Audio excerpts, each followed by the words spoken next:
যে আজকে আমি বলেছিলাম ঢাকাতে এসে আমি রিয়ামণিকে ডিভোর্স দেবো।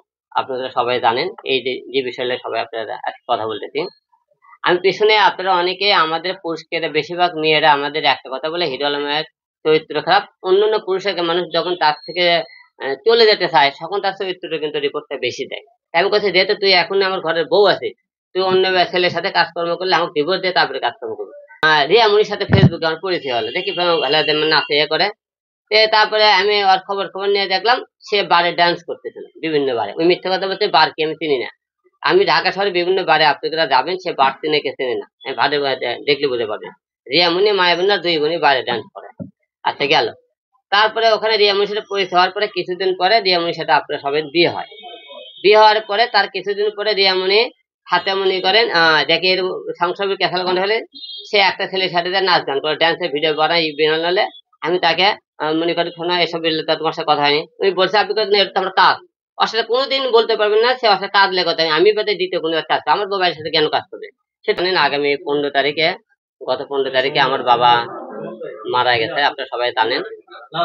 সেই মারা যাওয়া নিয়ে কিন্তু আজকে সোশ্যাল মিডিয়া বিভিন্ন নেগেটিভ পজিটিভ কথাবার্তা চলতেছে। অনেকেই বলতেছে আমি হিরো আলম নাকি ভিউ ব্যবসায়িক শুরু করেছি আমার বাবা মায়ের বাবার লাশ নিয়ে।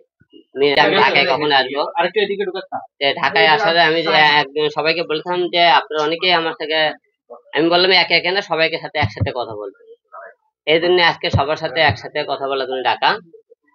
আপনারা সবাই অনেকেই বলতেছেন আপনার কথা, আপনারা যারা বলতেছেন যে মৃত ব্যক্তিকে নিয়ে মনে করেন ব্যবসা করতেছে, তাদেরকে একটা কথা বলতেছে আপনাদের সবারই বাবা মা আছে। এটা আপনারা যারা এই ধরনের কথাবার্তা বলেন আপনারা একবার বিবেক করে বলবেন। কেউ বাবাকে নিয়ে কেউ যদি মৃত ব্যক্তিকে ব্যবসা করে, এটা হয়তো আপনাদের মনে করেন পরিবার কি বংশতে হয়তো আপনাকে শিখাইছে দিকে আপনারা এই ধরনের কথাটা বলেন আছে। যাই হোক আজকে যে ধরনের কথা আপনারা সবাই জানেন, যেমন আমার পিছনে দুইটা আমার জীবনে 3টে নারী আইছে আপনারা সবাই দেখছেন। এর মধ্যে আপনারা প্রথমে আমার যখন আপনারা প্রথম বউ আসছিল, প্রথম বউয়ের নাম হলো যে সুমি, সেই পক্ষে আমার 2টে মেয়ে একটা ছেলে আছে ওই পক্ষের আর কি। যে আপনাদের 2016 সালে আমার বয়সের সাথে গন্ডগোল হবে, আমার একটা মামলা করে, তারপরে আমি কিছু জেলখানাতে থাকি। জেলখানাতে বের হওয়ার পরে আমরা আবার মীমাংসা হয়ে যাই, আবার সংসার শুরু করি।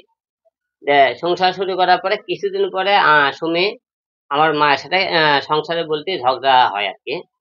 ঝগড়া করলে সুমি আমার মায়ের সাথে ক্যাসাল গন্ডা করলে বাসা থেকে রাগ করে তার বাবার বাড়ি চলে যায়। চলে যাওয়ার পরে আমাকে ফোন করে যে আমি আর বাসায় যাব না। আমি কেন? বলছে আমার তোমার মায়ের সাথে হবে না, তুমি যেদিন বাসা হলে যে আলাদা করতে পারবা সেদিন আমাকে বলবা, আমি সেদিন তোমার বাসায় যাবো। তো মা করতে ঠিক আছে, যেহেতু 2টে বাচ্চা আছে মা বউ বউ ছাড়ার দরকার নেই, গন্ডগোল করার দরকার নেই। বাইরে পাশে আর জায়গা আছে, তুমি একটা বাড়ি করো। আমাকে বাসা দিয়ে পুরোনো বাড়ির সাথে আর একটা আমি বাসা করে 2 প্লেক্স বাসা আর কি। ওখানে একটা বাসা করি, বাসা করতে অন্তত 2 বছর সময় লাগে। এতটার মধ্যে বউ আমার জন্য অপেক্ষা না করে করতে গিয়ে সে আরে একটা ছেলের সাথে, সে মনে করে সৌদি একটা প্রবাসী ছেলে সে পরে বিয়ে করতে। আমাকে এদিকে বলছে তোমাকে সময় দেওয়া আছে, আমাকে সে আসবে না আমি বুঝতে পারিনি। সে আমাকে বলছে বাড়ি করো তারপরে তেমনই।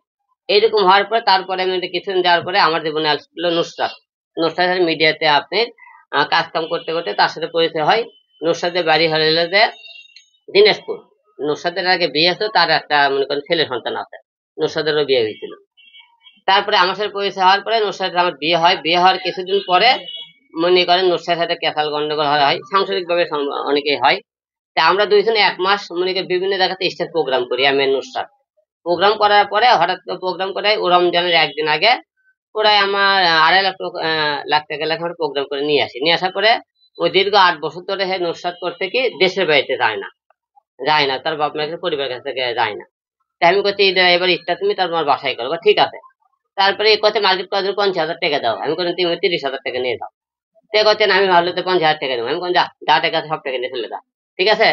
পরে আমি করে কি 1,20,000 টাকা নুসরাত আমার করেন ওখান থেকে নিয়ে বাসা থেকে আমি গেলাম, কিন্তু আমি জায়গা আমি কোথায় মজা করতে চাই গেলাম তাই নুসরাত আমার জীবন থেকে চলে গেল। তারপরে ঠিক রিয়ামণি লাগানো শুরু করলে কি স্বামীর নামে একটা ছেলের সাথে বিভিন্ন জায়গায় দেখবেন যা মনে করে আহ নাচতেছে, মিউজিক ভিডিও করছে, সার্কাস প্যান্ডেল করতেছে।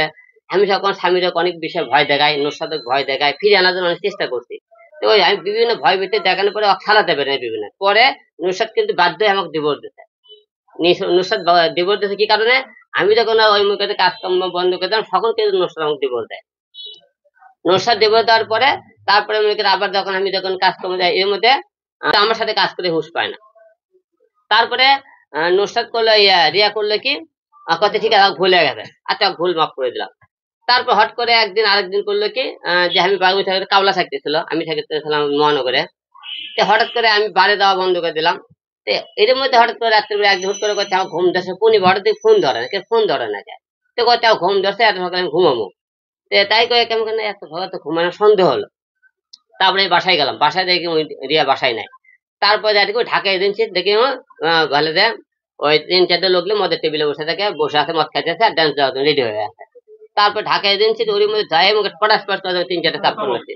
থাপ্পড় মারা চলে আসলো, নিয়ে আসার পরে আবার মনে করেন লোক ধরলে পা হাত ধুলে, পরে পা হাত ধুলে পরে কোরআন নিয়ে আসলাম।